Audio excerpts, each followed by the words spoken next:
With that, I yield to Senator Sanders. Thank you, Mr. Chairman. When we talk about education, we're looking at it in a vacuum. We're talking about the struggles that low-income kids are having, and that's true. But Mrs. McMahon, you are also aware that in America we have more income and wealth inequality than we've ever had before. You are aware that we have the highest rate of childhood poverty of almost any major country on earth. You are aware, I suspect, that teachers are dealing with kids who are literally homeless, kids who come from dysfunctional families where there is violence.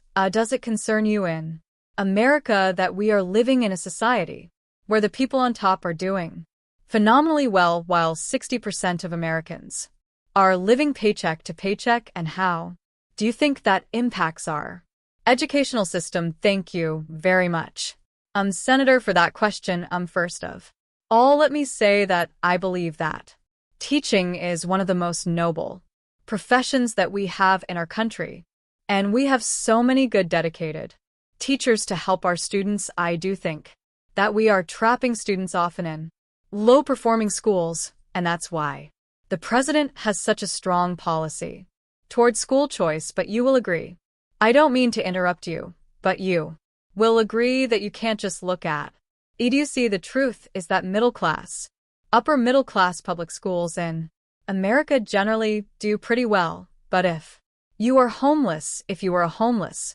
person and you had kids, the odds of your kids doing pretty well, and I'm just asking you, what do you think about the massive level of income and wealth inequality? The fact that we have the highest rate of childhood poverty, is that something you think you might want to pay attention to? Well, certainly, Senator, I do believe that we want to make sure that every child in our country has the opportunity to have equal access to equality education, and the Department of Education really is not setting economic policy in the country. We should focus on educating our children, and we should focus on it at the local level. Let me ask you this. You mentioned correctly that we have many great teachers in America, right?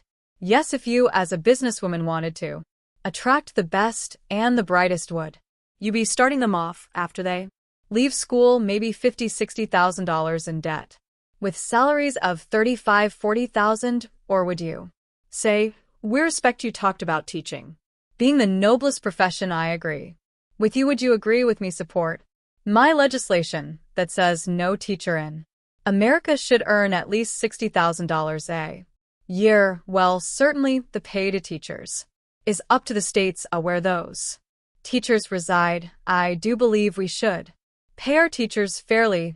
They spend so much time with our students, and they should be compensated for paying them fairly. Nobody in the world will disagree with you. I mean, the question is if teaching is a noble profession, if teaching is an important profession, should we be paying them salaries commensurate with the value that they of the work that they are doing? So I'm asking you a simple question. Would you recommend to states, as the leader of education in America, that it teaches at least make $60,000 a year? I would certainly recommend to stay that teachers be paid what is commensurate with the kinds of jobs that are part of their states. Not all states have the same living costs. Not all states have the same ability to pay teachers, but to attract really good teachers and to keep them, we should definitely pay them commensurate with the job performance that they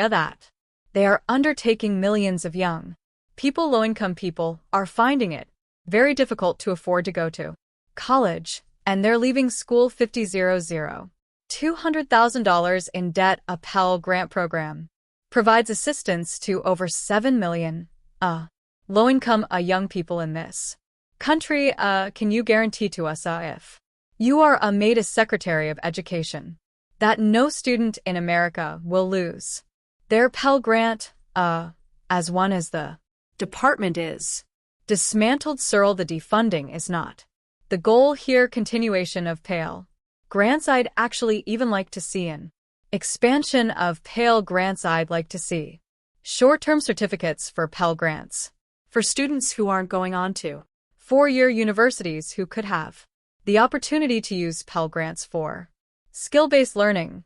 So what I'm hearing you say is Pell Grant program will continue under your administration. Yes, okay. Mr. Cass, Senator Cassidy, asked you an important question, and that is, do you agree? Let me just once again get your feelings on this, that if there is a movement to abolish the Department of Education, it has to go through the United States Congress. Yes, it is set up by the United States Congress, and we work with Congress. It clearly cannot be shut down without it. Thank you, Senator. Senator,